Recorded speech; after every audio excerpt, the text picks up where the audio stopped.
Let me clear my throat a little bit. Let me clear my throat. Okay.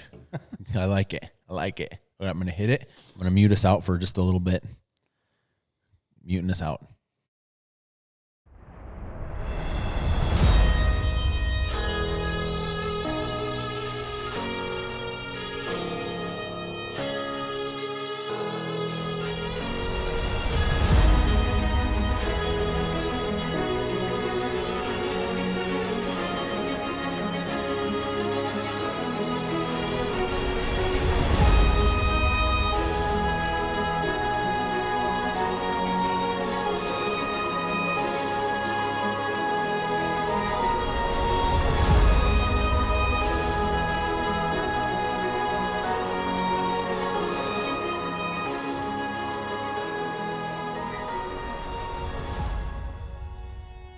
All right, guys, I'm James O'Neill. Once again, you're here with O'Neill Ops. We've got Keith Rissy as co-host along with us today. And what we've been doing is trying to go into detail on what you guys want to hear. And the last post that I made was on Instagram. And basically what I've been doing is kind of taking the most common interest of comments that guys want to hear us talk about and elaborating on it. And the last one that I posted was about sets, and a lot of guys wanted to know about how we got it. I mean, there's a lot of inquiries about caliber selection, bullet selection.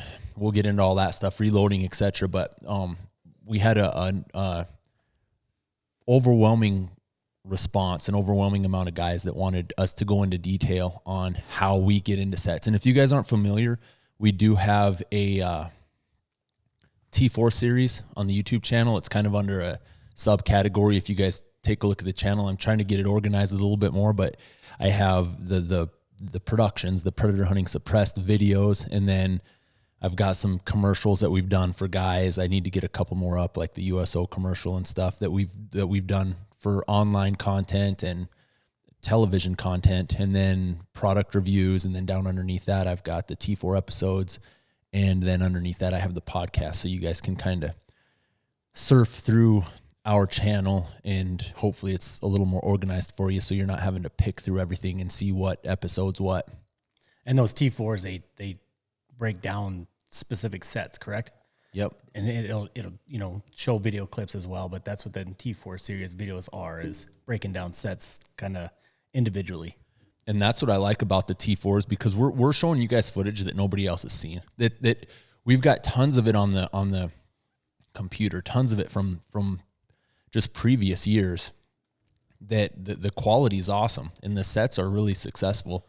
And I just kind of want to show you guys how we do it, and we can break it down and go into detail. But the T4 stands for tools, tactics, techniques, and transitions. Not transitions. Training.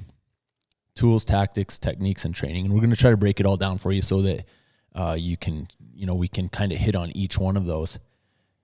But in this episode, guys, what we're going to talk about is our sets, how we get into them, how we kind of use the strategy, the everything, the terrain, the conditions, etc. And was that last year about, I don't even remember what time it was. Remember last year when we went to Rapid and we did that seminar that Phil asked us to put on to go up there and speak for, it was like outdoor sporting goods show or something. Right. Rapid City has it every year, and I'm not sure what time of year it is. I think maybe later January. Does that sound right? February, maybe? That's probably right. I think it is. I can't remember to tell you, to be honest. Yeah, I don't. It was during season. I know that as far as our season killing wise, because I know we took time off to. Yeah, it was 100%. It was, but when we went up there, the guy kind of said, just explain how you go about things and what you do. And one of the easiest ways to explain it is there's really, when you're going into a set, I would say there's three major factors that you have to try to fool on the animal in order to really up your odds. But I mean, it's sight, it's sound, and it's smell. But the first thing that we look at every single day, and you know what that is. Yeah, as soon as you wake up, or even the day before, where we have an idea whether you believe the weather, the app, or whatever, but always wind. Wind is like the number one key for us. That's what we're always checking every hour. And a lot of times it's not right compared. I mean, we'll have it set on our location. And even like we know the wind's supposed to change at 3:00 that afternoon. We'll wait and not make a set or be in on a set at 3:00 or what have you around that time. Because who's to say it's out of the south and it's supposed to switch out of the northwest? Which way is it going to go? Is it going to? Is it going to swing to the east or the west first? Right. And that's one of the key factors that we look at in what we do is the wind. That's probably the most important, if not, I think for sure the most important, because that determines everything that we plan for the rest of the day. Yeah. Where we're going, what direction we're going. We've got, it not only in our mind, not only written down, but not only in our mind, we have all of the sets laid out where if there's a wind for this, if the wind's out of this direction, there's a set for this location. And that's just kind of how we plan it out. And then we kind of break it down even further into that, where if it's deer season, if it's late season, well, man, that place ain't going to work because it's so pressured. Yeah. There's no sense in going there. But we really base our sets around wind. Right. Well, I think as far as a coyote's smell, I mean, their senses, their smell, I think if you're smelt, then you're done. But if you're seen, maybe he doesn't know what he's seen. I think you can still have a chance to fool that coyote, or even hear. If he hears something he didn't like, I still think you have a good chance of fooling him, a better chance. But if he smells you, dude, you're done. It's over. There's no chance of that coyote. That's a good point. There's a saying too, and I can't remember which. I've got it on my sig line. I've said it before, but they'll hear you 3 times, see you twice, and only smell you once, and then they're done. And that saying rings true with what you're doing. If they smell you, man, you're done. Yeah, for sure done. But going into detail on the 3 things, like I said, if you can fool, and you've heard this is just common sense for not just a hunting predator, but hunting any kind of animal. If you can fool their sight, if you can get in unseen, if you can play the wind, and you can get in stealthy and without being heard, you're going to obviously increase your success rate. You're going to increase your odds so much more. You're going to be so much more successful, which is why it kind of leads us into the next topic on filming.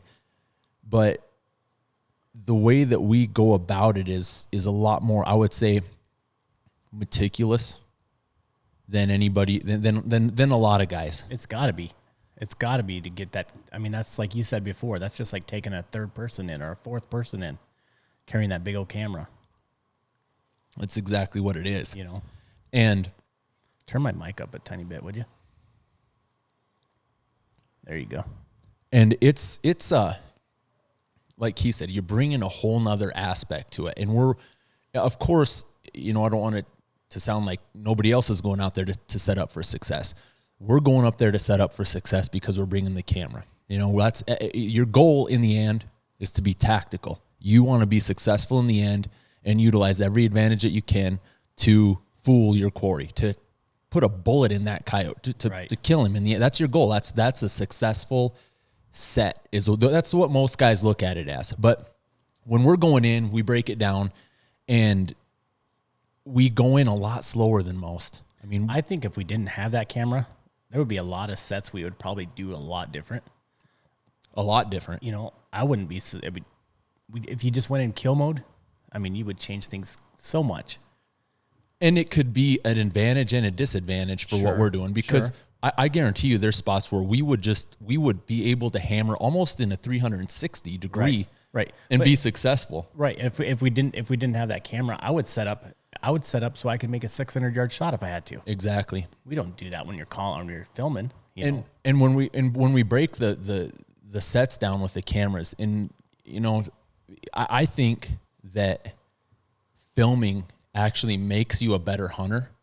And not to nitpick against anybody that doesn't do that, but I heard it from a professional. I was watching, Tom Miranda. We Yep. said this earlier, but he used to be a state trapper for the state of South Dakota before he got big into what he's doing. And he said it on his Instagram page that trappers make the best bow hunters.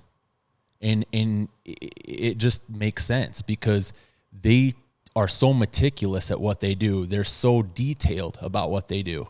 They're so elaborate about their sets because, you have to be. Yeah, you're at a disadvantage to start with. You got to be. You have to be. I mean, you're bringing your scent in there. You're trying to set it up to make everything natural and to be successful and to get closer to that animal.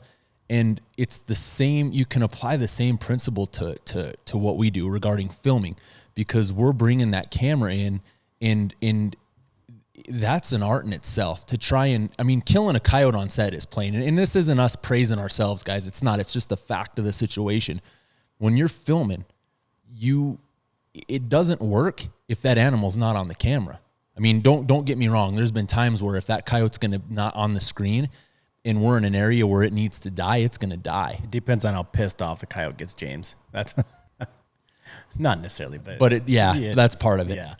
But there's a kill lane, there's a zone in front of that camera that we want to bring that animal into before we actually squeeze the trigger.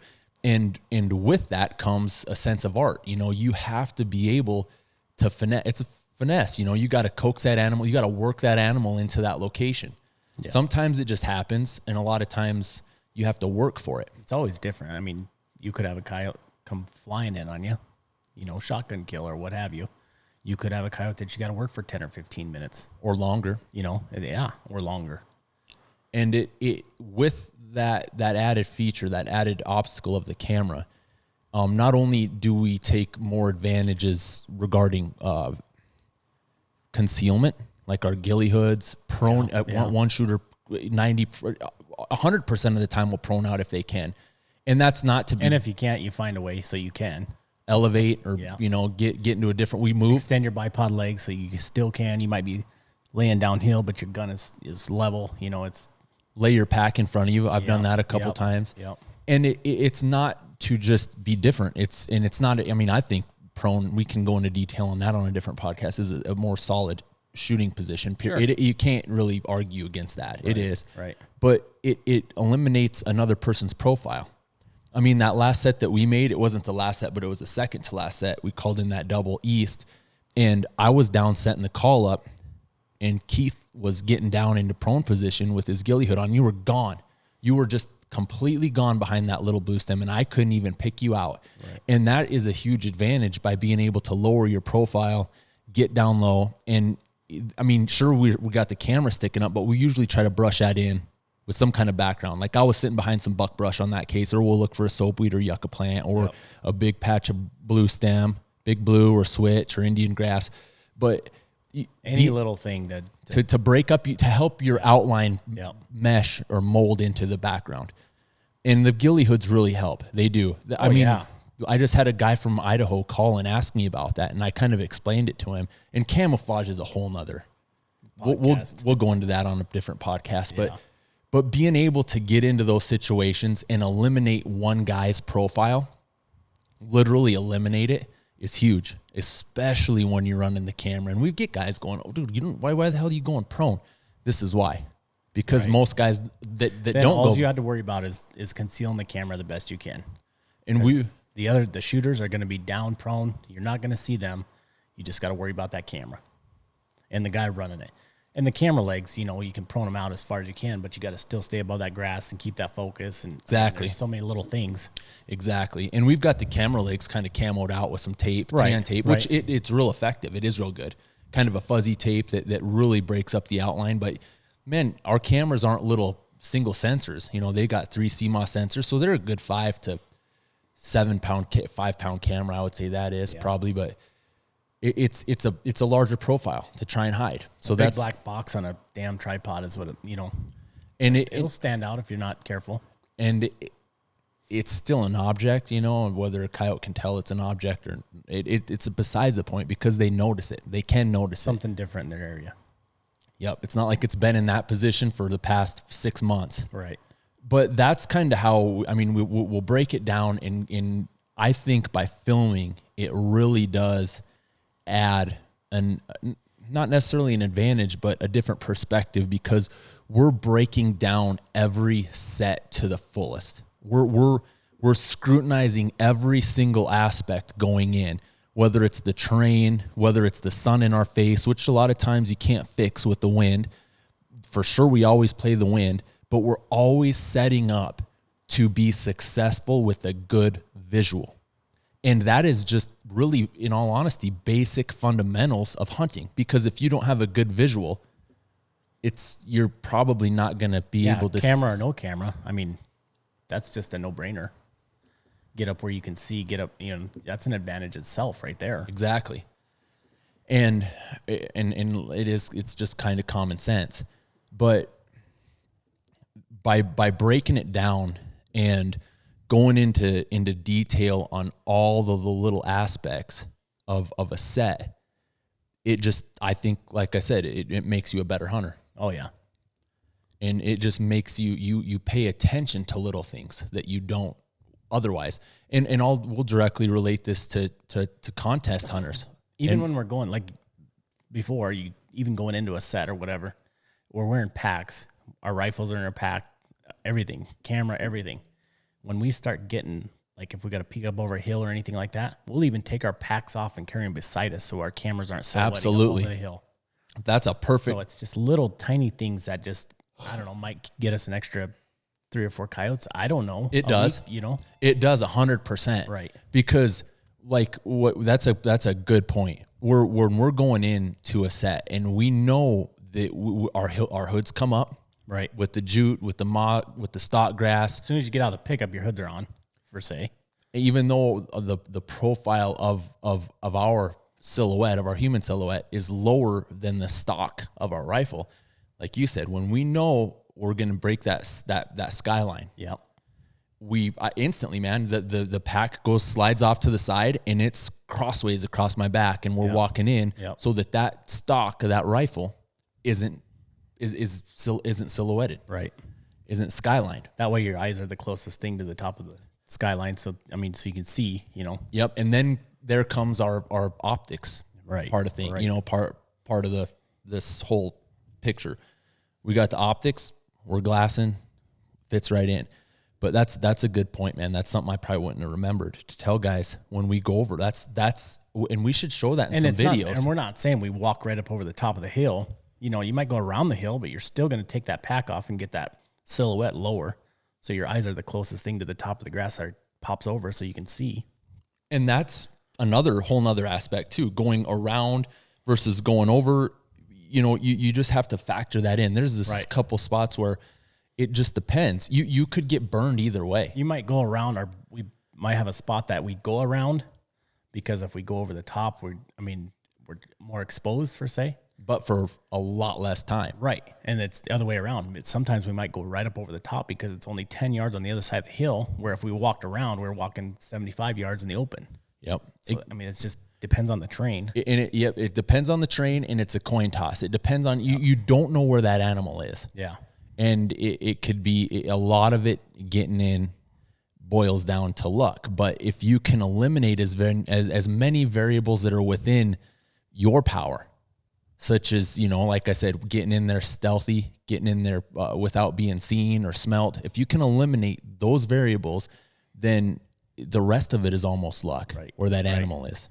And our decision as far as going over the top or around has a lot to do with, before we go into that set, we kind of have an idea or think we know, or have the chances are better that, say, the coyote's coming from this way rather than this way. So we'll go around or what have you, So it's a guess, per se, but we kind of have an idea what direction the coyotes are usually. And that's right. And it also depends on like the time of the day. Right. If it's morning versus evening, that also plays a part in where we're guesstimating where that animal's going to be coming from. Right. But to go back to what I was talking about, we'll break it down into like contest hunting. We've done that before. I mean, it's fun. We're, I would say, past our competition days. I started coyote hunting, when we did we were doing a lot more calling contests for, say, when we were younger kids, you know. That was more for we were doing it more for contest than we were for what we're doing now, filming. Yeah. For us, it makes more sense it makes more sense, not just because of the companies that we're working with right now in the filming aspect, but it makes more sense because I think we're getting a lot of the animals that need to be killed because of how we do it. Yeah. And like I said, contest hunting, think about what you got to do. Think about a traditional contest set. What do? You park as close as you can to the set. The more sets you make, the better your chances are to kill coyotes. And how long does your typical set last? 10 minutes, maybe 12 max. I would say 12. Yeah. And if nothing commits, you're out. Yep. And you're running into sets. If you're hardcore in some big tournaments, big contests, yeah, you're definitely running and gun, man. You run in, you set up. If something commits within 10 minutes, good. If it doesn't, you run back to your truck and you go again. And if that coyote's hanging out there 900 yards, it's going to be a lot of work. You leave him. Go. And how many times do we make a set where we kill a coyote beyond that 8-minute mark that everybody says? If it doesn't come in with 8 minutes, your chances, your percentage of success dramatically decreases. I would say 75% of our sets more so than not are killed after 8 minutes. And that's what a lot of guys have no idea. They're like, oh, I was that way. I was like, oh man, we're at 8-minute mark. Guess what? You just start dragging. You're like, screw it, man. Nothing's going to come in. Let's not even try anymore. That's the biggest failure that guys listen to. That's a joke, because we have killed, and it might be, I guarantee you, we've killed coyotes that have actually walked through an area that didn't hear our first set, our first sequence, but they were just traveling, doing their thing. And they walked into hearing into the radius of where they could hear it, and they committed to the call. And there's been a lot of other times where it's just taken us 40 minutes to work one in, right, to get him content. I think there's been sets that we've had that, say you play something for, I don't know, say you're on set 15 minutes and nothing, and then all of a sudden you see one out there at 900 yards and isn't coming in. I think, and then let's say he was coming in maybe to something you played in the first 3 minutes of the set. So now you got to run back through, maybe play with him a little bit and see what sound that was bringing him in to start with, that we couldn't see him at that time. And every single set, no matter if it's the same exact set, every set is different. That's what a lot of, you can apply a blanket principle to a predator. But the way that we look at it is each one of them is like a fingerprint. They're different. Everybody has a different fingerprint, and every coyote is different. And like I said, it's easy to apply the same principles to everything, to throw a blanket over the whole species and go, all right, this will work. But it doesn't all the time. There's guys that say, hey man, what buttons are you pushing? How you doing this? Just because we're in I don't know, our first set of the day or our third? Every single set, we don't run through the same damn thing after I could not tell you the sequence of events, the same sequence that I'll sit down and I'll look in glass and go, all right, this is this kind of a set. This is what we're going to start with now. Oh yeah. There'll be times we get back in the pickup from the first set, didn't get nothing, maybe go into the next set and you're like, I think I'm going to try this first. And then we get to the set and it's something totally different. Like, well, so much for trying that, I guess, but you don't know. It's like, who knows? You got to work, just work the system, I guess. Yep. And a lot of it does. You'll when you start doing it, you'll get some experience with it. There's a lot of guys that do have really probably like a written outline of what to play first, sure, and then what they cycle through to hit. Yep. But I don't look at it that way. I'm a little more elaborate with what I do regarding the call, with how we do it. And the last thing that I want to do is go into a spot and ruin it. Yeah, by playing, by pushing every damn button in the book. Right. That's the 180 degrees from what my goal is going in there. If I can go in there and get a coyote to commit from one sound, freaking force multiplier. That's all he's going to hear is one sound. And then we can go back in there with a different one. The reason for that is, let's say there might be 2 or 3 other coyotes that are in hearing distance, but don't want to respond to that one particular sound that you're playing for that coyote that is coming in. So why play a bunch of other sounds if they're not coming in to start with? I'll call this coyote and I'll shoot him.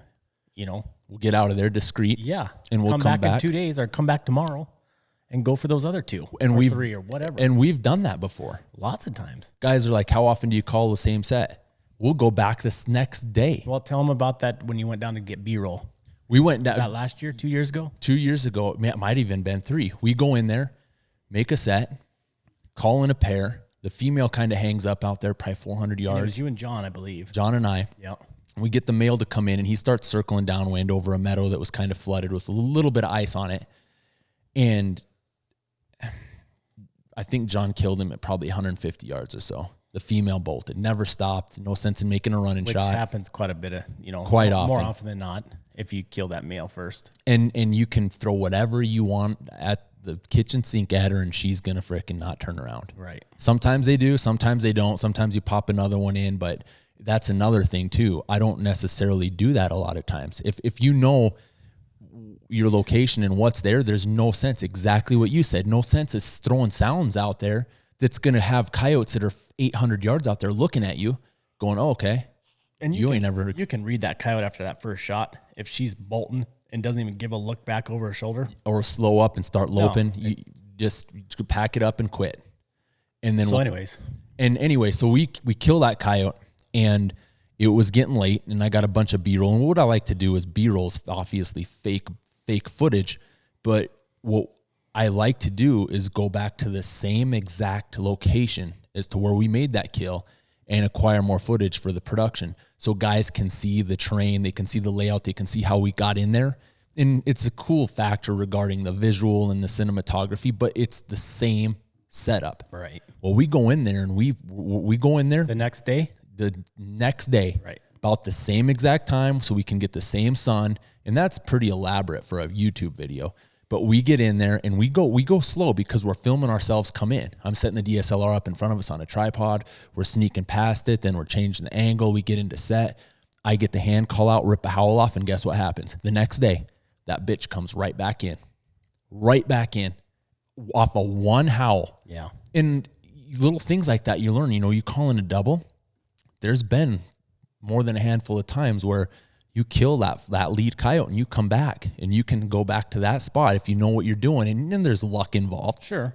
Each animal's different again. And what if you were to play that the day before? Nothing, right? You think she would have responded to a howl that same day? That we killed. That you No. killed. Her, You know what I mean? her mate was gone and she Right. was looking for him. Hell Right. yeah, exactly. Yep. And you start putting 2 and 2 together and you start adding it up and you start thinking about it and you're like, all right, this is, you learn from it. And there's little details like that where most guys won't do that because they don't want to go back to that spot. They go 300 miles away and make a set and they're like, Yeah. fuck, screw that spot. Yeah. Well, that's not how we operate. That's not what we do. We're taking these numbers in a very small radius of where we live. And a lot of guys, we're not the only ones here throwing out calls. That's for dang sure. And it's not like we're any better. We definitely have a lot of different options regarding gear selection that most guys Right. don't have, And unfortunately. we probably put in the most time, but there might be somebody else that's better. That's close. Absolutely. Might 100%. 100%. They just probably don't film it like we do. Right. That's maybe the difference. Yeah. Yeah. They might be a 3-day-a-week coyote caller where we're 5, 6, sometimes 7, depending, Yep. Exactly. and they might kill more than us. So be it. And to me, it's not really about the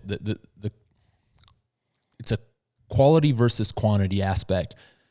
I like the quality of the hunt versus the quantity. Well, as soon as you introduce that camera, that's what it's got to be. It's a downfall, massive. It's got to be all quality. But the difference, the thing is we're still getting a quantity. It comes with the quality of work. And once you I don't want to say you acquire a certain skill set, but once you kind of know what you're doing, the numbers will come. Yeah. You just got to put in your time and figure it out. Right. And another thing too regarding filming, I mean, just because we go into one set and we walk in, we set up, everything's picture perfect, but nothing commits. We don't see anything at all, nothing. I look at that as a win. I mean, we didn't get to pull the trigger and kill something on film, But to me, that excites me because I know that we can go back there anytime and have probably a pretty good chance that there's going to be an animal in that area, because the areas we hunt, like you said, they're not necessarily cold areas. We know there's coyotes there. We've seen them there. We hear them there. We've seen den sites. They're there somewhere, but they just might not be within that sound radius. And a lot of times what we'll do on sets like that, maybe we made that set that evening, last set of the day for say, and nothing, didn't even hear a howl. Next time we'll try and do it maybe a morning set. Maybe they're there in the morning. You know? That takes us into another point too, where north clearances, right? Yeah. We would go in there and call in a double almost all the time. Whether or not we would kill a double and these were smart coyotes. These are coyotes that had been shot at from neighbors, driver-bys, what have you. Months before we would go in. Right. Months. And we would get them to commit, whether they were coming in as a single, but there was usually a pair or more in there, and we would kill one and not really be able to pull out a double, because once you tripped that trigger, that other one wouldn't give you a second shot. And I'm not all about, nothing against running shots, but when they're 400 yards away and they're hauling ass, there's no sense in, throwing a Hail Mary, which you can contact sometimes. Oh, if you hit, that was cool, but how often, your chances, the percentages are slim, and half the time he's not on camera. So if you did do it, people are like, yeah, you're so foolish. 800 yards run coyote with 250 with the Zeus. But back to where you're calling these coyotes and getting a double to come in or commit, or even not so much commit, but maybe one commits and one holds up. Just like that we call the same place, but from the total opposite direction. Call the same area. Same coyotes in the same area, but instead of working it from the east side, we're going to wait for an east wind and work it from the west side. Yep. And when it hammers. Perfect. We did it last year. We only killed two. We killed one from the east side. We worked it from the other side and killed one from the west side. Yeah. But you have to break it down and look at stuff like that, just because. They're not dumb, man. They're freaking, them bastards will get you. You're the one that said it too. You said it like probably 3 years ago when we're over there and we're over east and we're sitting up in that blowout or that washout on that cliffside. And we'd get them to pop up and maybe get one to come in and kill one, and then they'd start just popping up and not really wanting to commit. Like maybe they just affiliate this area with danger because it's happened over and over and over. Right. And that's the truth. Right. You start figuring that out. Well, you go to the other side and boom, they come blazing in. What's the difference? Yeah, exactly. The difference is we set up within their territory on a different location. Yep. Maybe get in a little closer, maybe completely. That's part of it too, getting in a little bit closer, but we can't from the east side. Right. So things like that we kind of look at going into sets. I try to pay attention to guys that are a lot better than me. And most of those guys are big game hunters, like Miranda. Those guys are legit. Miranda, Shockey, that, they've got a lot of followers, but there's a reason they are where they are. They've got a lot of intel, a lot of insight, so much knowledge to give. And I remember this was probably 3 or 4 years ago. Jim said this. The Shockster said it. And it's 100% the truth. And that's how I almost look at going into every set. Even though I don't say it, I think it. When you go in to a set, you disturb that location. Okay, no matter what. No matter whether you're a contest hunter and you're running in, which we should probably talk about after a little bit more because of the sight aspect, the animal being able to see you, how much easier they see something moving fast versus something creeping that they may never see. But you disturb that location, no matter what you think, with your scent, with your sight, anything. You're not natural to that environment. And when you get into that location, you look at it like a little pond. No wind, no breeze, just like a glass mirror, perfect mirror, glass on top, not even a ripple. Well, when you get into that set, you create ripples. You create waves. It's like you throwing a little pebble into that pond. And when we get there, this falls right back into our optics. What we do, we get in discreet as we can. We get set up in a location where our silhouettes are broken up as well as they possibly can be for that spot. And we just hunker in, get the call out there as slow as we can, which we need to do that. Talk about that real quick too, how we get the call out. But we hunker back in, we get the camera settings on, the gunner's down, and our eyes are glued to the optics. And we let everything go back to normal. And that in itself takes 10 or 15 minutes. Yeah. Yeah. You let everything go back to normal. You see that deer that might have saw you walk in, and when 10 minutes later, he forgets about you, starts grazing, wagging his tail, doing what he does, everything's back to normal. There's a point there where you just let that pond, you let the ripples, you let the waves go down and get back to glass. Yeah, that's a good one. And that's really, to paint a picture verbally, that's a really, really good way to look at it. And there's nothing different about that versus what we're telling you. Getting indiscreet, not being seen, not being heard, not being smelled. It's the same thing. Yeah, just like the set we were just talking about, calling from the west and then switching to the east or what have you.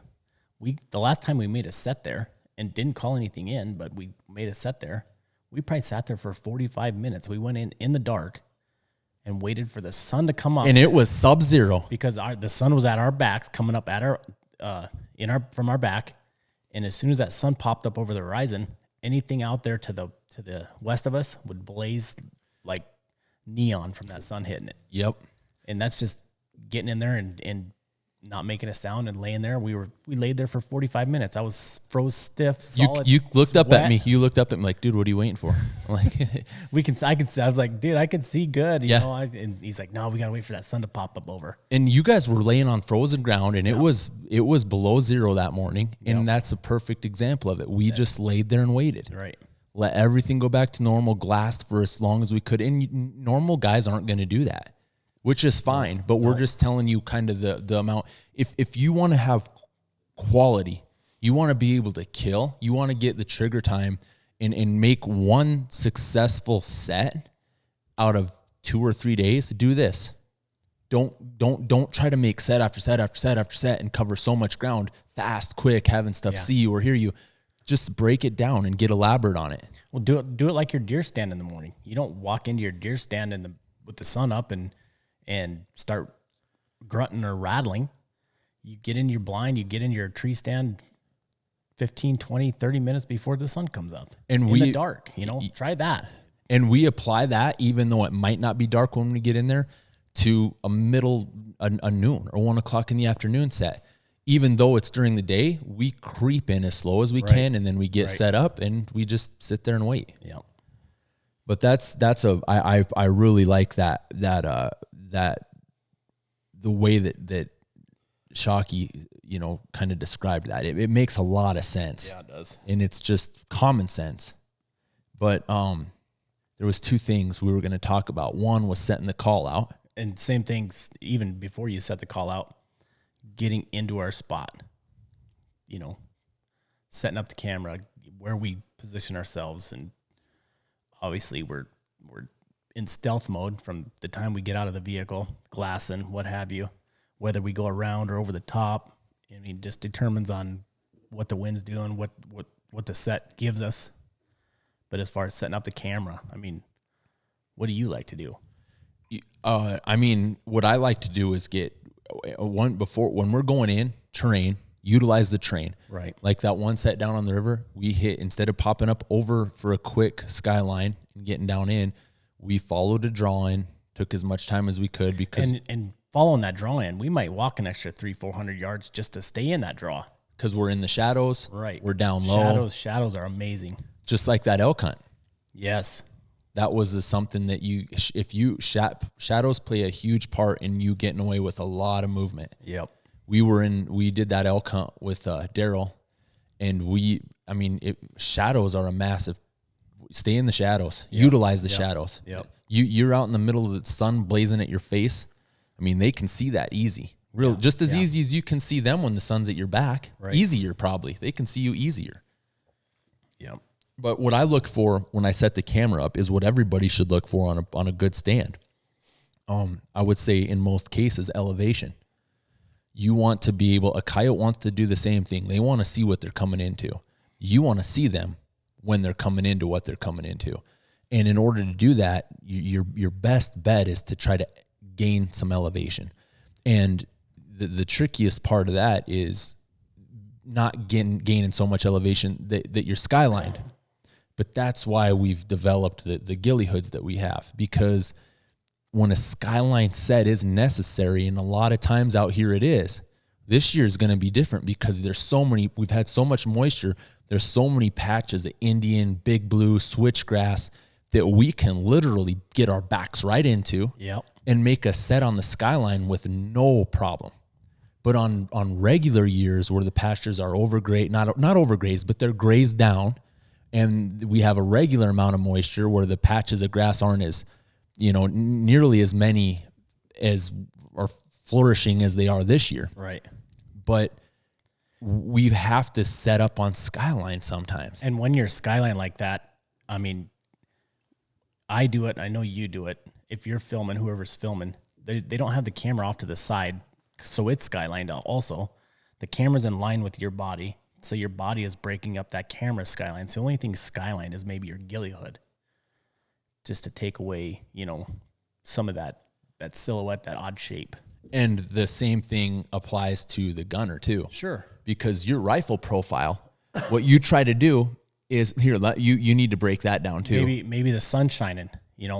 I'll lay that rifle down sideways so it's down in the grass until I see a coyote, or that, just to prevent reflection. And we do the same Camera's thing the same way. And which the hood is a really good, basically a sunshade for the camera. Right. But for the binos, that's tough. So Right. usually when we're glassing, we got our hands over as a sunshade. Yep. Which that's an awesome point. Yep. But being able to think about little things like that, get real elaborate on your sets.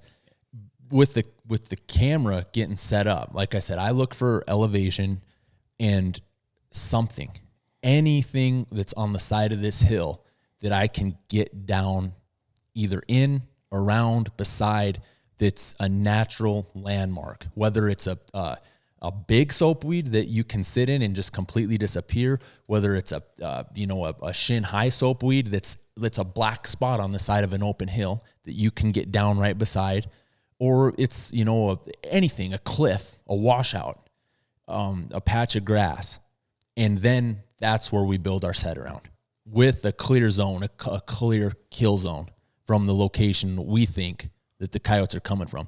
But break it down when you get set up, because guys that aren't doing what we're doing, where if I'm filming or you're filming, most guys are probably either going by themselves or they're with a partner.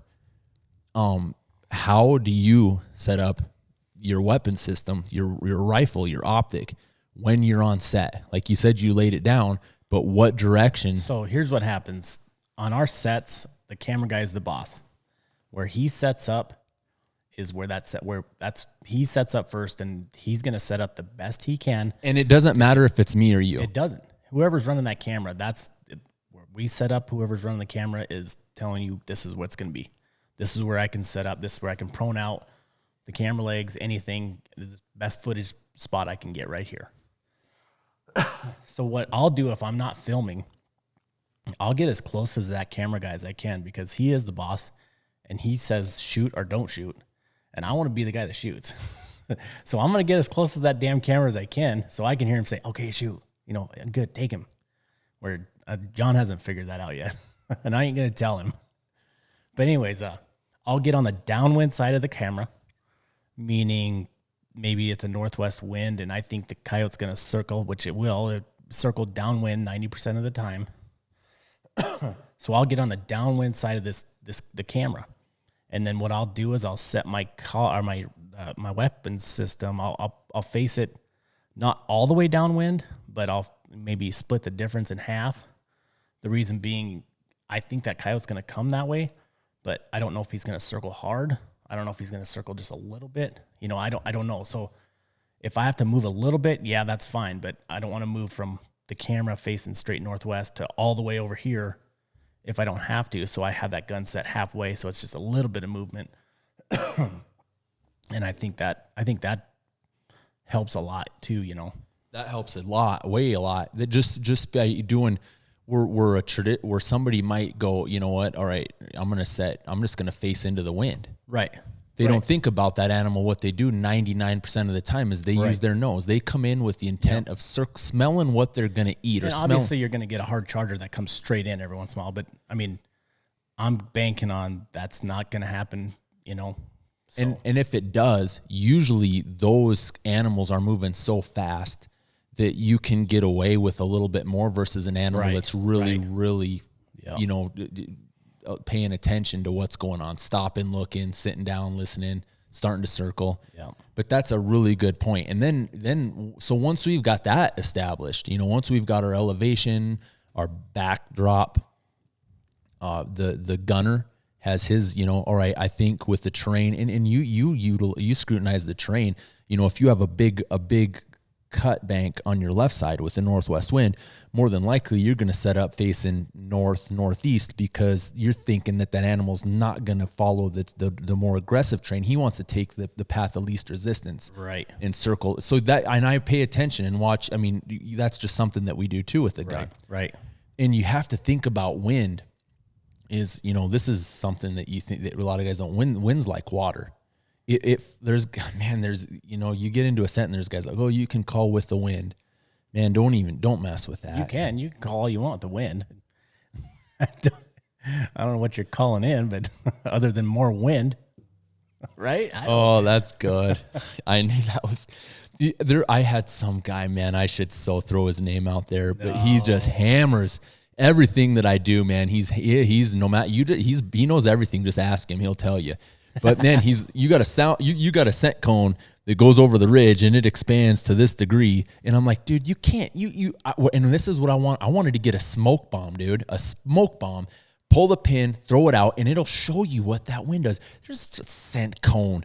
Come on. Yeah, there is, but it's not what you think it is. A scent cone might look like a snake going down that's what it does. Yeah, you got the wind coming this way and there's a ridge that's running almost cutting the wind in half. That wind's going to rip right down that draw and then fly out the other side. It's like, and that's what it does. Yeah. The wind, you could call in a coyote 1,000 yards away and that wind might be blowing 180 degrees.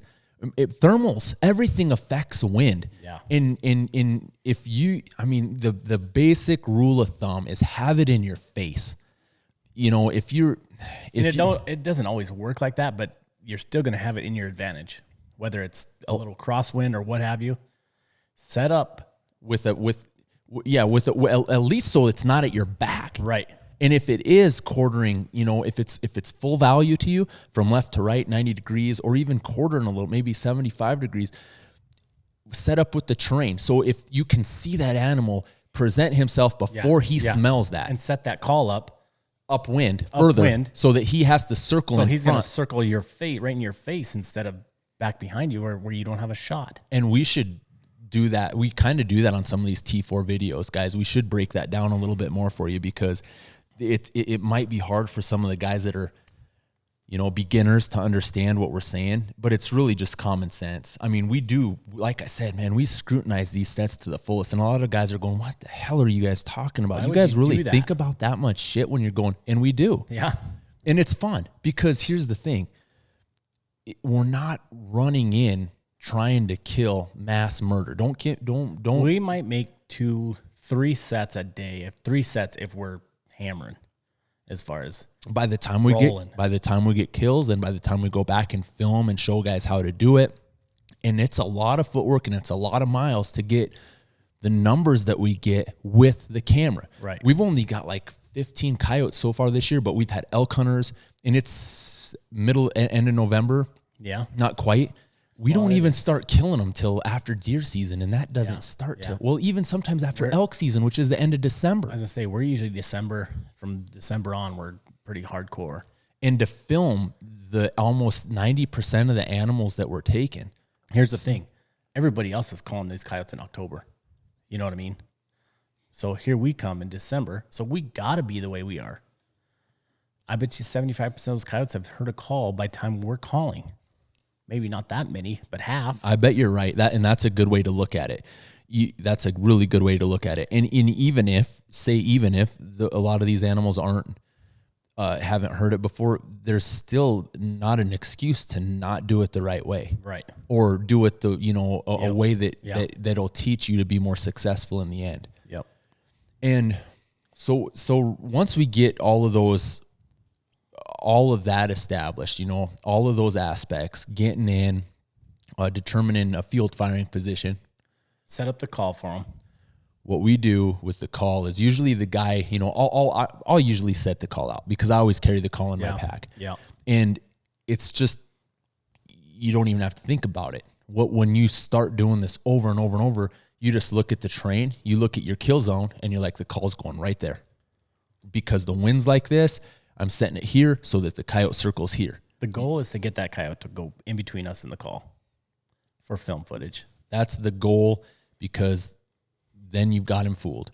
Get the call. The electronic call has made a big difference, and we'll do that on the podcast too. Yeah. Electronic versus hand. We started with, it's not even going there, but we set the electronic call out there, and there's times where we use both. There's times where we've used both, hand calls versus electronic calls. But when you're filming, the advantage goes to an electronic call because it really deters their attention. Yeah, and the thing you got to realize on an e-call is now you're not the one being smelled, it's the call. So if you set that call out there 150, 200 yards, which is a lot of times is what we do. Yes. Now you got that scent on that call is what they're going to circle. And you imagine that wind, that water trail, that stream of scent that's coming from that call. And in a lot of times we'll set it on a corner. There's a cut coming in front of it. There's a cut coming in behind it. And you imagine what that scent is doing. And I'm down there when I set that call out, kind of kneel down, kind of look. And I'm like, get back to the set. And you're like, all right, Keith, you have to kill. That coyote needs to be killed before it hits this landmark. Right. Otherwise, he could smell and he's gone. And usually when I set out that call, it's not necessarily straight into the wind, but a lot of times that's the direction of it. Right. There's times where we've set it behind us. I've set the call behind us and made them look right over you, proned out, cameras low, they look right over you. And there's certain times where you just have to do it. It all depends on the terrain. But when we're setting the call out there, and we should do a little more elaborate on some of this stuff with like a T4 episode, kind of how sometimes when we set it behind us or where we set it. But when I'm out there setting the call up, I've got my hood up, I'm hunched over, I'm squatted down, walking real slow, and almost lunging to the location where I'm going to put that call, because it's a lot of times it takes me 5 minutes to get that call 100 yards. And I'm glassing. You're checking back every 10 seconds. I'm looking back at Keith, and he'll either give me freaking hold up or you're good to go. And I don't know, if he sees one, there's been more times than you'd even guess that you've got one picked out by the time I'm halfway out there and you're like, stop. Yep. Wait, he might be looking, he might not. And then that helps a lot because, he can tell me. There's been a lot of times where you've actually told me or John or whoever's sent the call out there that coyote's not looking anymore. Right. And I think that's a difference between having a successful set or not. And if you're going solo, that's something that you just almost can't do. Right. It's tough. And if John's with us with the shotgun, a lot of times we'll send the call out with him, because with that shotgun, he's going to set so close to the call anyways. So there's no sense of sending John out there with a shotgun and then James walking out there with the call. Two more, so we'll send it out with the shotgun and set it up that way too. Yep. And that's kind of how we kind of break it down, and like I said, there's absolutely nothing against the ways that guys like to do it. Whether you like to film, whether you just like to go out and enjoy the sport, whether you're a competition hunter, everything is different. And it's you hear some of the professionals tell you how to do it, but they don't do it that way. If you can get in so discreet, but if you're trying to kill 10 coyotes in a day to win a contest, you ain't going in discreet. You're just not. You're going in as fast as you can, and you have to pay attention to the animal, because they're gonna see what it's not just coyotes, deer, everything sees you guys. They're like, well, camouflage doesn't mean anything because they watch movement more than anything. That might be true, But I mean, you're going to get away with a lot more movement with that camo on. I think so. I absolutely, especially when you're on the camera and you're moving left and right, or you're lifting the gun up and moving and you're gillied up. They might see something, but you're still concealed. Right. And it's just, it's just little things that guys got to look at. A coyote does detect motion when you're getting into a set. If you can move as slow as you can, I think that's a huge factor. But why stop there? Why not, conceal? Go tans. If you're in a tan location, go tans. If you need to have a skyline set, if it has to be, prone out. Get your profile low. Put a ghillie hood on. You look like a piece of grass. You look like a soapweed, a yucca plant. Little things like that where it breaks up your outline. But movement is a big factor too, because I mean, deer pick it up, coyotes pick it up, going in and out fast. That's what they see. That's just something that they see. And when they see you, man, they pay attention for a long time. You might as well plan on sitting there for a long time, or just packing up and leaving and coming back at another time to get in. Oh, yeah. And like you said, I mean, we use deer a a deer will give a coyote up so damn fast. So like you said, I mean, you get into a set and that deer's alert and seeing you. There's no sense of doing anything, ripping off a call and chasing that deer out. I think that deer's on my team. Absolutely. When I go into a set, there's a lot of times a deer will give a coyote away so damn fast, and you'll never see that coyote until he pops up out of some grass or what have you. And that's absolutely, pay attention to your surroundings. Yep. Deer, elk, we've seen them both, where they all, you see one looking at a certain way, but nothing else is. When you see a dozen of them looking at the same thing, pay attention to that spot. Yep. And like you said earlier, they can be your friend, but they could also, you go into a set and you spook a deer. I've had a coyote coming in on a rope, man, right north here. Yeah. And he was blazing in. And when I don't think I moved, but there was a bunch of deer looking at the call. And for some reason, that coyote committed in a straight line. Those deer perked up and they bolted. And it wasn't right as soon as I hit the call. It was a good minute after. I don't know if they smelt something or they just did what they were doing. And they ran right past that coyote, and guess what he did? Yeah. Gone. Well, didn't 180'd out. Weren't you north here this elk season, and you said there was a couple coyotes, and then elk were raising hell with those coyotes? Yeah. We were watching that. We took a guy up there, and we got him a nice bull, a 340. Might have even been close to 350. And we counted 6 coyotes up there, and there was a cow, a mean cow. Elk. And she was hammering these coyotes, and they were kind of, chasing her. They weren't going to do anything. Right. They weren't going to be, but she was mean. She was chasing the hell out of them. So little things like that where you're calling, just pay attention to your surroundings for things like that. And, another thing about filming that I really look at as an advantage is you can go back and watch that footage and learn, not even though, like we said earlier, it may be the same set. It may be the same exact location, but no matter what, if you kill that animal, the next one's going to be different. You can't dispute that. The next animal is going to be different. And by us looking at and breaking down the set, watching that footage that may not even be used for a production, a lot of that 90% of the footage nobody's even seeing but us. We'll watch it's like game tape. It's the same thing as watching your swing. It's the same thing as watching your running form. It's the same thing as studying somebody's defense. You learn. The first year that we started doing thermal, I soaked up so damn much information about how coyotes acted, what they did. Big time. And you don't understand it until you blow your damn mind how they act at night. Amazing. And a lot of guys will they don't sit down and they don't. I remember when I turned my ringer off when we first started. But a lot of guys will just go out and kill, but they don't sit back and go, did you even see what that coyote did? Did you even watch what that coyote was doing? Did you even watch how they interacted? Yeah. That's the difference. That's what we like to break apart. It's fun for us to do that. And when we first, you brought up thermal, when we first started thermaling, I don't know, was it 3, 4, 5 years ago? 5 years ago, maybe? It was cheating, man. Coyotes at night, you could walk right up to a damn coyote and stick your gun in his mouth and shoot him. And now I say the coyotes are scared of the dark now. Yeah, they know. Yeah. They evolve. Yeah. And we'll do a whole podcast on that too. Right. 100% we will. But by filming it And watching that coyote, there's times where I'm like, dude, that coyote had us pegged out. He saw something move and you're like, no, he didn't. I was looking at him through the scope. I was zoomed into 28. He wasn't looking at us. And we'll argue and we'll look at it on footage. And you'll be like, you know what? He did. Or you'll see a coyote stick his nose in the air and he'll turn around and take off. And not like he caught a scent of something, not us. And you can watch that coyote, coming in and pay attention to that coyote, because there might be another, he'll give another coyote away as well. And that coyote might not come over the hill or what, but you can tell there's something else there. There's something different about it.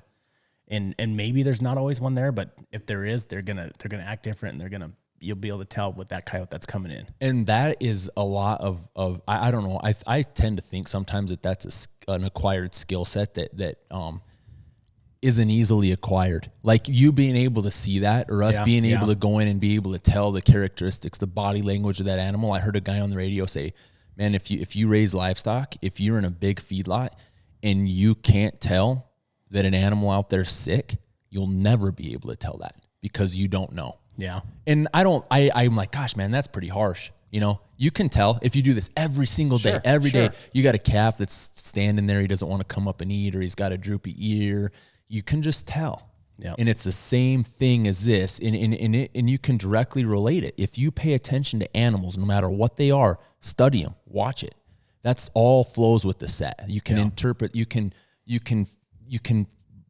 have everything meshed together. Everything flows together. Studying animals, how they, interpret them when you're on set, what they're doing, what they're paying attention to, what they're recognizing. Like Keith said, you see 2, 3, 4 deer. They're all paying attention. We were just down there watching when we called in those 2 coyotes. We were watching those deer. One of them was looking at something. The other 2 just were sleeping. Then boom, when all of a sudden all 3 of their ears popped up and they were all looking at the same way. That's when I told you, I'm like, look at those deer. Yep. And within 3 minutes, them coyotes were coming straight in. And another time, we called in those 2 mangy ones last week, and look at those 2 deer on the side hill. There's something down below them. Something's below them coming in, or something's down there. Something's not right. Something's different. Just how them deer were acting. What's that that double that we've got on YouTube that's on when we were up north and man, I can't remember. You were shooting. You shot a good shot on that second one, dude. And HRD? Nope. It was way north, like almost on the county line, straight north, way up there. And it was a double. Long story short, there was a bunch of mule deer up there, and they gave them away. Oh, so we were clear up top, probably. Mm-hmm, way up there. Yeah. I was going to throw the name out there for the video so you guys can see it, because I'm pretty sure I recorded the deer on that, and you can see them look at something, then you can hear the coyotes howl right after we kind of pegged them out from the deer. But little things like that, break it down. I think we're at an hour and 3 minutes. We did that was good, man. I think we broke that down on how precise we are on a set. I mean, like a scalpel. You go in there, man, and you want to cut everything apart. You want to be as precise as you can. And that's what we do with everything, whether it's the rifles that we work with, build, the suppressors, the optics, the reloads. We break it down, and we want to be precise, man. We don't want to build a rifle with select ammunition that shoots 2 inches or an inch. Or we don't want to set a pop bottle up there at 100 yards and blow the pop bottle up. Oh, we're good. We want to freaking shoot a bug knot. I want to shoot the cap off it. And do it again and again and again, in the same hole. That's our goal. And that's the way that we break it down and look at sets without being too redundant, which I know I am. But, I mean, once again, guys, I think that kind of sums up what this episode was over. And we appreciate all the feedback that you guys are giving us. I mean, it's awesome. And we've got so much topics, so many talking points that probably a podcast a week for a few months, we're going to be filled up. Yeah. And what we want to do is cater to you guys. And we got some people that are going to be calling in. I mean, we got some different people going to be talking here. So it's not just us. What we're going to do is jackasses sitting here thinking that we know what we're talking about. We're going to get some experts in the field and break it down how we do. I mean, we use equipment. That's our goal. That's what we do. We get something from somebody that we think is beneficial or is high end, or it's going to work for our application, and we wreck it. We use it. Like Aaron said. Wreck it. Aaron Davidson at Gunworks. Wreck it. We were sitting in a Break meeting it, with break him. it. And You said it first. You're like, well, we might break. And he's like, you go, Good. we might break. He's like, good. That's what we want. Yeah. We want you to break it. Yep. And it's not like we're trying to go out and break shit. It's just We use it in the different kinds of we terrain. go pretty hard, you know. And we shoot a lot of rounds with it. Yep. I mean, I use the bore scope on that Creedmoor, and you can already see fire cracks in the throat. Yep. And that's because we are sending rounds with that. Yep. And that's how you get triggered. I don't think there's a day that gun doesn't get shot. But we shoot it every time we go out, verify zero. And that's another thing, man. A big thing on that's a whole different deal. But we got to talk about that. Thermals, shifting, a lot of stuff. Man, we do it. We verify zero every time we go out with our day rigs, let alone our night rigs. Our night rigs, I don't trust the thermal screen.